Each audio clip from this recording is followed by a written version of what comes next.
আসসালামু আলাইকুম। কেমন আছো তোমরা? আজকে তোমাদের একটি বহুল প্রতীক্ষিত আরো একটি ক্লাস নিয়ে হাজির হয়েছি। এসএসসি 2026 মানবিক বিভাগের শিক্ষার্থীরা, তোমরা না অনেক বেশি প্যারা খাও ইকোনমিক্স নিয়ে। ইকোনমিক্সের প্রত্যেকটা চ্যাপ্টার কিন্তু আমরা ধরে ধরে সলভ করছি। আজকে ইকোনমিক্সের দ্বিতীয় অধ্যায়ের শর্ট কোশ্চেন আমরা ধরে ধরে সলভ করব। সর্বোচ্চ 10 থেকে 15 মিনিট সময় লাগবে। আমি তোমাদের থেকে 10 থেকে 15টা মিনিট সময় চেয়ে নিচ্ছি। এই সময়ের ভিতরে আমি তোমাদেরকে যতগুলো ইম্পর্টেন্ট শর্ট কোশ্চেন আছে সবগুলো বুঝিয়ে দিব ইনশাআল্লাহ। তোমাদের কাছে অনুরোধ, মনোযোগ দিয়ে একটু ফেসবুক রিলস এবং ফেসবুক স্ক্রলিং থেকে দূরে রেখে বাবা মায়ের কথা চিন্তা করে ভাইয়া যেটা বলে একটু শোনো। তাহলে চলো দেরি না করে শুরু করে দিই। প্রথম প্রশ্ন দেখো, সম্পদ কাকে বলে? অর্থনীতিতে কিন্তু সবকিছুকে আমরা সম্পদ বলি না। যেমন আমাদের বাবা মা বলে, আরে আমার ছেলে তো আমার জন্য বিশাল সম্পদ, আমার মেয়ে তো আমার জন্য বিশাল সম্পদ। তোমরাও অবশ্যই তোমার বাবা মার বিশাল অমূল্য ধন।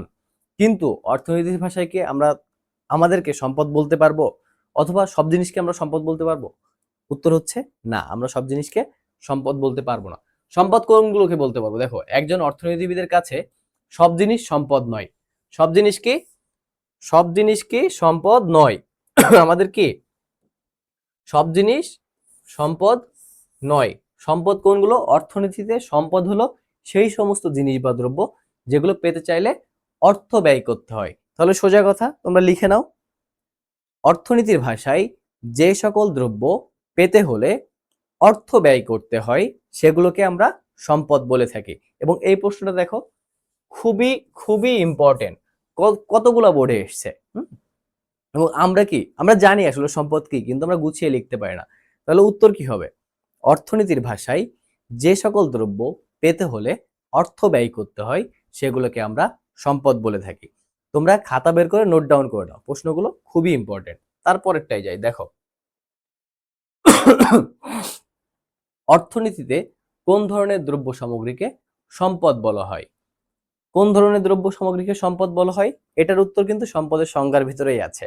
যে সকল দ্রব্য পেতে হলে আমাদের অর্থ ব্যয় করতে হয় সেইগুলোকে আমরা সম্পদ বলে থাকি। মোদ্দা কথা কি? মোদ্দা কথা হচ্ছে অর্থনীতিতে কোন ধরনের দ্রব্য সামগ্রীকে সম্পদ বলে এবং সম্পদ কি। প্রশ্ন দুটো একই রকম, উত্তরটাও একই রকম, জাস্ট একটু ঘুরিয়ে দেয়া। এখানে কি লেখা আছে? অর্থনীতিতে সম্পদ হলো সেই সমস্ত দ্রব্য সামগ্রী যা পেতে হলে অর্থ ব্যয় করতে হয়। অর্থ ব্যয় করতে হয়। অর্থনীতিতে সম্পদ হতে হলে সব থেকে ইম্পর্টেন্ট বিষয় হচ্ছে সেটার পিছনে আমাদের কি করতে হবে? অর্থ ব্যয় করতে হবে। বুঝতে পেরেছ?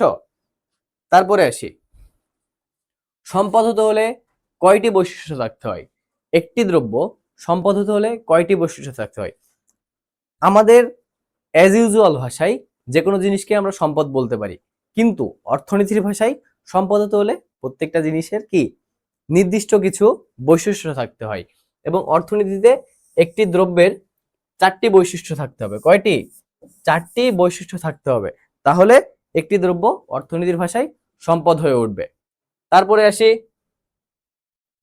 সম্পদের বৈশিষ্ট্য কয়টি ও কি কি? এর আগের প্রশ্নই আমরা জেনেছি সম্পদের বৈশিষ্ট্য কয়টি? 4টি। এখন জানবো কি কি। প্রশ্নটা কিন্তু খুবই ইম্পর্টেন্ট।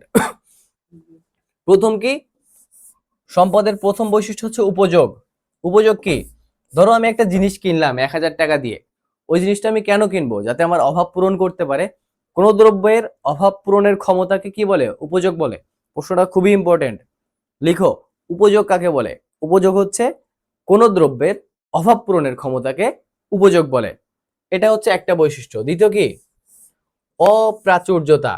অর্থাৎ ধরো দিনের আলো বা সূর্যের আলো পৃথিবীতে প্রচুর পরিমাণে আছে, এটা কিন্তু কেউ টাকা দিয়ে কিনবে না, কারণ এটা প্রাচুর্যতা আছে। অর্থনীতির ভাষায় সম্পদ হতে হলে সেটা কম পরিমাণে থাকতে হবে। অর্থাৎ আমাদের চাহিদা অনেক হবে কিন্তু সম্পদের যোগান থাকবে কম। তারপরে কি আছে? হস্তান্তর যোগ্যতা। যাতে ধরো তোমার কাছে একটা জিনিস আছে, আমি তোমাকে টাকা দিলে তুমি আমাকে জিনিসটা দিয়ে দিবা, এই যে এক হাত থেকে আর এক হাত বদল হওয়া, এটাকে আমরা কি বলি? হস্তান্তর যোগ্যতা। এই হস্তান্তর যোগ্যতা থাকতে হবে। এবং বাহ্যিকতা। ধরো আমি একটা জিনিস কিনলাম, সেটার কোনো বাহ্যিকতাই নাই, সেটা আমি ব্যবহারই করতে পারি না, সেটাকেও আমরা সম্পদ বলতে পারবো না। এই যে প্রশ্নটা, এই প্রশ্নটা খুবই ইম্পর্টেন্ট, যেহেতু তোমাদের এবার 2 মার্কের অনুধাবনমূলক প্রশ্ন আছে। সেখানে বলতে পারে সম্পদের বৈশিষ্ট্য কয়টি এবং কি কি ব্যাখ্যা করো। আবার একই প্রশ্ন তোমাদের বিভিন্ন সৃজনশীলের ক নম্বরে আসতে পারে, এমসিকিউ আসতে পারে।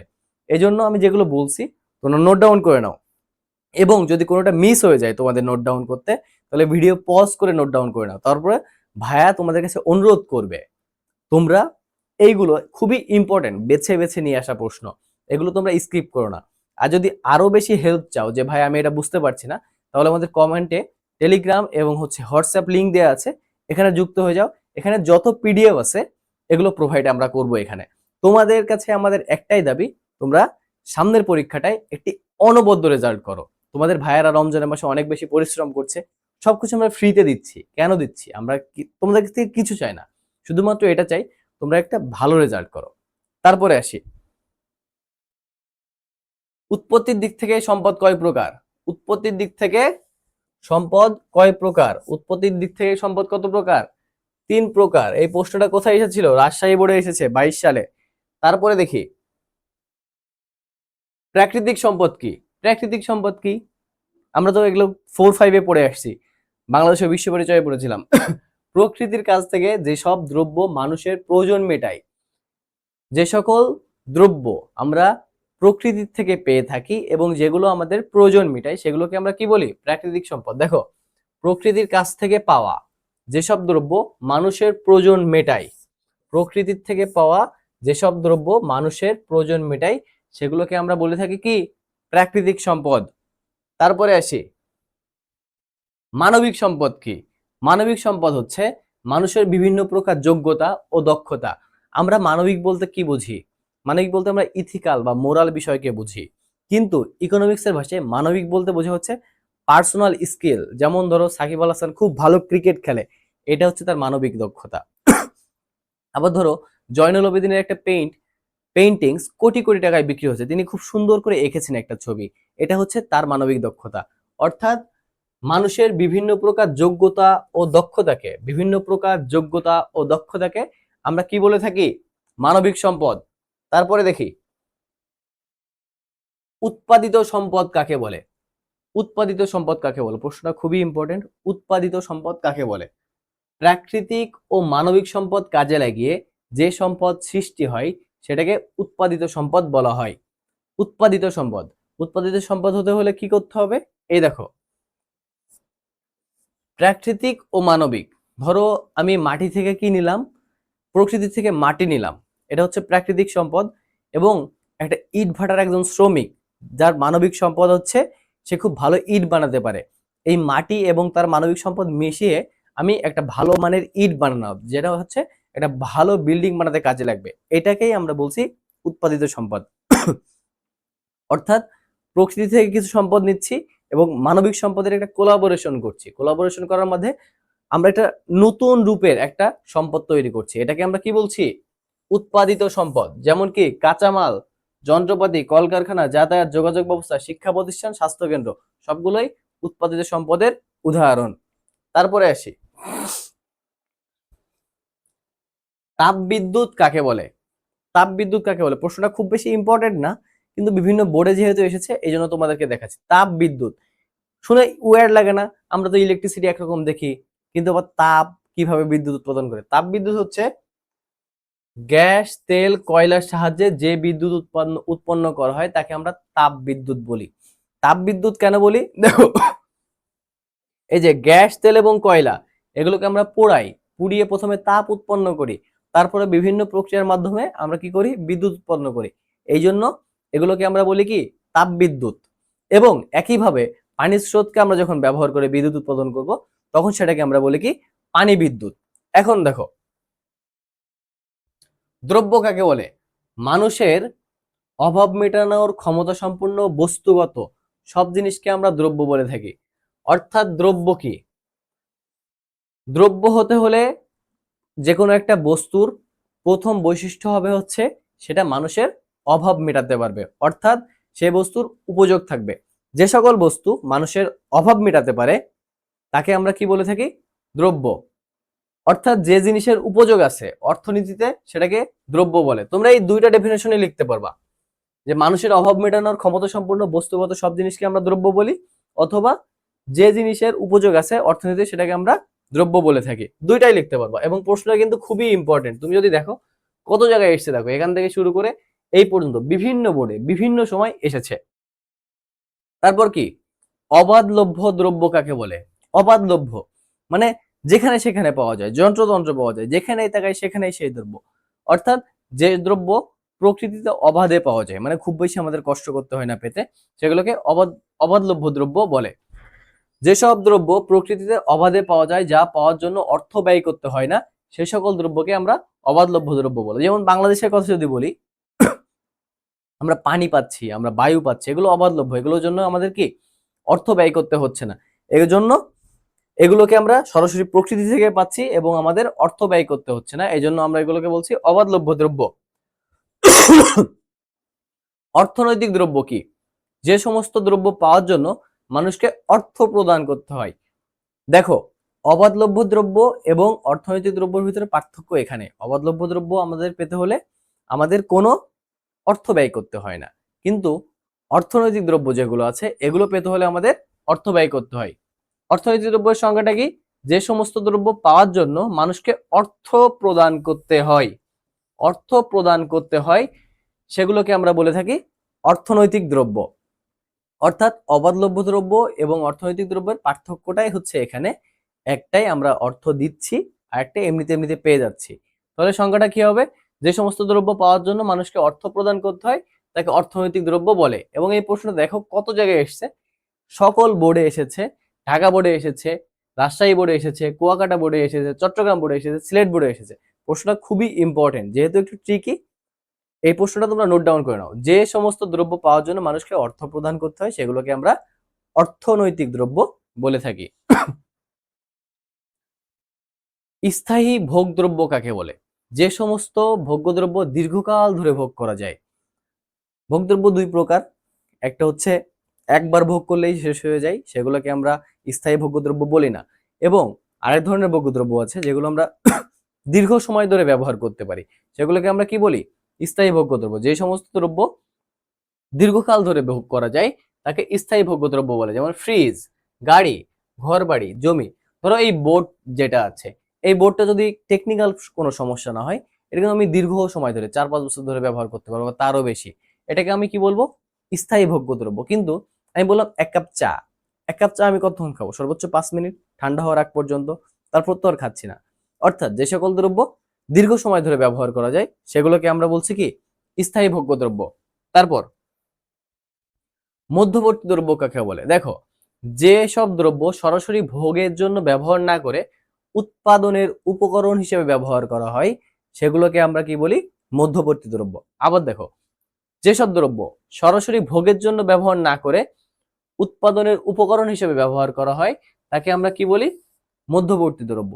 এবং যে সকল দ্রব্য আমরা সরাসরি ভোগের জন্য ব্যবহার করি সেগুলোকে আমরা বলে থাকি কি? চূড়ান্ত দ্রব্য। চূড়ান্ত দ্রব্য এবং মধ্যবর্তী দ্রব্য কাকে বলে? এই দুইটা প্রশ্নই খুবই ইম্পর্টেন্ট, দুইটা প্রশ্ন আলাদা আলাদা ভাবে নোট করে নাও। যে দ্রব্য চূড়ান্ত ভোগের জন্য ব্যবহার করা হয় সেগুলোকে আমরা বলি হচ্ছে চূড়ান্ত ভোগ্য দ্রব্য। মধ্যবর্তী দ্রব্য হচ্ছে যে দ্রব্য সরাসরি ভোগের জন্য ব্যবহার না করে অন্য কোনো দ্রব্য উৎপাদনের জন্য ব্যবহার করা হয় তাকে আমরা বলে থাকি মধ্যবর্তী দ্রব্য। পরের প্রশ্নে আসি, চূড়ান্ত দ্রব্য কাকে বলে? যে সকল দ্রব্য উৎপাদনের পর সরাসরি ভোগে ব্যবহৃত হয় তাকে চূড়ান্ত দ্রব্য বলে। এই প্রশ্নটা আমি আগেই ডিসকাস করে দিয়েছি এবং আমি তোমাদেরকে বলেছি এই প্রশ্নটা খুব বেশি ইম্পর্টেন্ট। তার প্রমাণ তোমরা এখানেই দেখতে পাচ্ছ, কতগুলো বোর্ডে অলরেডি চলে এসেছে, হয়তো এবারও চলে আসতে পারে। প্রশ্নটা এটার স্ক্রিনশট নিয়ে নাও অথবা খাতায় নোট ডাউন করে নাও, সব থেকে ভালো হয় তোমরা যদি খাতায় নোট ডাউন করে নাও তাহলে পরীক্ষার আগের দিন রাতে কুইক রিভিশন দিয়ে চলে যেতে পারবা। 16 নম্বর প্রশ্নে কি আছে? মূলধনী দ্রব্য কাকে বলে? দ্রব্য তো অনেক রকম আছে, তার ভিতরে একটা হচ্ছে মূলধনী দ্রব্য। মূলধনী দ্রব্য বলতে যে সমস্ত উৎপাদিত দ্রব্য অন্য দ্রব্য উৎপাদনে সাহায্য করে, অর্থাৎ আমি সেটাকে সরাসরি ভোগ করব না, যে সকল উৎপাদিত দ্রব্য অন্য দ্রব্য উৎপাদনে সাহায্য করে তাকে আমরা বলবো মূলধনী দ্রব্য। যেমন ধরো যন্ত্রপাতি, এই যন্ত্রপাতি কিন্তু আমরা প্রকৃতি থেকে পাই না, এই যন্ত্রপাতি হচ্ছে আমরা নিজেরা বানাই, কিন্তু এই যন্ত্রপাতি আবার সরাসরি ভোগও করতে পারি না। এই যন্ত্রপাতি ব্যবহার করে আমরা আরেকটা দ্রব্য বানাই যেটাকে আমরা ভোগ করি। এই টাইপের দ্রব্য যেগুলো হচ্ছে নতুন করে আমরা উৎপাদনের কাজে ব্যবহার করার জন্য উৎপাদন করে থাকি, সেগুলোকে আমরা বলে থাকি মূলধনী দ্রব্য। সুযোগ ব্যয় বলতে কি বোঝায়? প্রশ্নটা খুবই ইম্পর্টেন্ট। সুযোগ ব্যয় বলতে কি বোঝায়? কোনো একটি জিনিস পাওয়ার জন্য অন্যটিকে ত্যাগ করতে হয়, এটাকে আমরা বলি সুযোগ ব্যয়। ধরো তোমার আজকে এক ফ্রেন্ড ডেকেছে তোমাকে ফুটবল খেলার জন্য, এটা ধরো ফুটবল। আরো একটা ফ্রেন্ড ডেকেছে তোমাকে ক্রিকেট খেলার জন্য, এই যে দুইটাই ডেকেছে বিকাল 4টার সময়। এখন তুমি কোনটায় যাবা? তুমি ফুটবল খেলতে যাবে নাকি ক্রিকেট খেলতে যাবে? তোমার যে কোনো একটা বেছে নিতে হবে, দুইটা তো একসাথে খেলতে যেতেই পারবা না। এই যে দুইটার ভিতর একটা বেছে নেওয়াকে আমরা কি বলে থাকি? দুইটার ভিতর একটা বেছে নেওয়াকেই আমরা বলে থাকি হচ্ছে সুযোগ ব্যয়। এবং যে একটা বেছে নিচ্ছে আর একটা বাদ দিচ্ছি, ওই যে বাদ দেওয়াটাকে আমরা কি বলছি? সুযোগ ব্যয়। দেখো, কোনো একটি জিনিস পাওয়ার জন্য অন্যটিকে ত্যাগ করা, এই যে অন্যটিকে আমরা ত্যাগ করছি, এটাকে আমরা এক ধরনের সুযোগ ব্যয় বলে থাকছি। এই যে সুযোগ ব্যয়, এটা খুবই ইম্পর্টেন্ট এবং বিভিন্ন বোর্ডে আসে বারবার। এবং এই প্রশ্ন তোমার গ এবং ঘ নম্বরে এসে থাকে যে সুযোগ ব্যয় বর্ণনা করো, একটা উদ্দীপক দিয়ে বলবে যে এখানকার সুযোগ ব্যয় বর্ণনা করো। এই প্রশ্নটা ইম্পর্টেন্ট যে কোনো একটি জিনিস পাওয়ার জন্য অন্যটিকে ত্যাগ করাকে আমরা বলে থাকি সুযোগ ব্যয়। আয় কি? উৎপাদনের উপকরণ সমূহ উৎপাদনের কাজে তাদের অবদানের জন্য যে পারিশ্রমিক লাভ করে তাকে আয় বলি। উৎপাদনের যে উপকরণ সমূহগুলো আছে, এগুলো দিয়ে মেইনলি কি কাজ করা হয়? উৎপাদন করা হয়। এখন উৎপাদন যে তারা করে, যেমন সংগঠক আছে, শ্রমিক আছে, এটা তো এগুলাও তো উৎপাদনের উপকরণ। এটা যে কাজটা করে, এদেরকে আমরা কি দিই? এদেরকে আমরা মেইনলি একটা পারিশ্রমিক দিয়ে থাকি, এটাকে আমরা কি বলি? আয় বলে থাকি। প্রশ্নটা কমপ্লিকেটেড, এজন্য খুবই ক্রিটিক্যালি নোট করে ক্রিটিক্যালি তোমাদেরকে পড়তে হবে, এবং এই প্রশ্নটা মুখস্থ করতে গেলে ভুল হবে। প্রশ্নটা বুঝে পড়ার চেষ্টা করবা। তারপরে মজুরি কাকে বলে? শ্রমিকের সব ধরনের শারীরিক ও মানসিক পরিশ্রমের বিনিময়ে মালিক যে অর্থ প্রদান করে। অর্থাৎ কোনো উৎপাদনের ক্ষেত্রে আমাদের কি ম্যান পাওয়ার দরকার হয়। ম্যান পাওয়ার কি করে? দুই ধরনের ম্যান পাওয়ার থাকে, একটা হচ্ছে কায়িক শ্রম করে, আরেকজন হচ্ছে মানসিক শ্রম করে। আবার অনেক ক্ষেত্রে হচ্ছে একই মানুষ দুইটা শ্রমই করে, যেমন মানসিক শ্রমও করে এবং কায়িক শ্রমও করে। এই যে শ্রমের বিনিময়ে তিনি কি পায়? একটা পারিশ্রমিক পায়। এই পারিশ্রমিককে ইকোনমিক্সের ভাষায় বলে মজুরি। অর্থাৎ শ্রমিক সব ধরনের শারীরিক ও মানসিক পরিশ্রমের বিনিময়ে মালিক যে অর্থ প্রদান করে তাকে অর্থনীতিতে কি বলা হয়? মজুরি বলা হয়। আর একটা প্রশ্ন বাকি। এই অধ্যায়ের সবথেকে গুরুত্বপূর্ণ 20টা প্রশ্ন নিয়ে আজকে আলোচনা করছিলাম। এই আলোচনার সর্বশেষ প্রশ্ন হচ্ছে এটা। এরপরেও যদি তোমাদের কোনো কনফিউশন থাকে, তোমরা আমাদেরকে কমেন্ট সেকশনে জানাও। আমরা চেষ্টা করব যত দ্রুত সম্ভব অনশর্ট ক্লাস দেয়া, যাতে আরো বেশি তোমাদের কনফিউশনগুলো ক্লিয়ার হয়। এবং তাছাড়াও কমেন্ট সেকশনে আমাদের টেলিগ্রাম এবং হোয়াটসঅ্যাপ গ্রুপের লিঙ্ক দেওয়া আছে, এখানে যুক্ত হয়ে যাও। এই যে যতগুলো প্রশ্ন পড়ালাম, এটার পিডিএফ ওখানে আমি প্রোভাইড করব। 1 থেকে 2 ঘন্টার ভিতরেই, ক্লাসটা শেষ হওয়ার 1 থেকে 2 ঘন্টার ভিতরেই তোমরা পিডিএফ পেয়ে যাবে। এই জন্য জলদি এখানে যুক্ত হয়ে যাও। আমরা চাই তোমরা সর্বোচ্চ ভালো রেজাল্ট করো, আর কিচ্ছু চাই না। আগামী 1 থেকে 2 মাস খুব মনোযোগ দিয়ে ফেসবুক, রিলস, অন্যান্য যত ডিস্ট্রাকশন আছে এগুলো থেকে দূরে থেকে একটু মনোযোগ দিয়ে পড়াশোনা করব। আশা করি বোর্ডের সব থেকে ভালো রেজাল্ট আল্লাহ আমাদেরকে দিবেন। তারপরে প্রশ্ন দেখো, খাজনা কাকে বলে? ভূমি ব্যবহার করার জন্য ভূমির মালিককে যে অর্থ প্রদান করা হয় সেটাকে বলা হয় কি? খাজনা। অর্থনীতির ভাষায় আমরা কিছু উইয়ার্ড উইয়ার্ড শব্দ দেখি, যেমন এটাকে আমরা সাধারণ ভাষায় কি বলে থাকি? ভাড়া। যেমন আমরা কোনো একটা ভূমি ব্যবহার করলে বা একটা জমি ব্যবহার করলে এটাকে আমরা ভাড়া বলি, কিন্তু অর্থনীতিতে কি বলে? খাজনা। আর এই টার্মিনোলজি গুলো সম্পর্কে আমাদের ভালো জ্ঞান না থাকার কারণেই কিন্তু আমরা পরীক্ষায় ভুল করে থাকি। তাহলে উত্তরটা কি হবে? ভূমি ব্যবহারের জন্য ভূমির মালিককে যে অর্থ প্রদান করা হয় তাকেই আমরা বলি খাজনা। এই খাজনার ডেফিনেশন দিয়েই আজকে আমাদের ক্লাসটি শেষ হলো। দেখা হচ্ছে সামনের একটি ক্লাসে। ততক্ষণ নিজেদেরকে খেয়াল রাখো, নিজের পরিবারের খেয়াল রাখো, এবং রমজান মাসের আল্লাহর ইবাদতে মশগুল থাকো। এবং তোমার যে সবথেকে গুরুত্বপূর্ণ দায়িত্ব পড়াশোনা, এটার বিষয় কোনোভাবেই ভুলো না। নিজের টেবিলে লেগে থাকো এবং মনোযোগ দিয়ে ক্লাসগুলো করো। আশা করি সফলতা আসবেই। ধন্যবাদ, দেখা হচ্ছে সামনের ক্লাসে।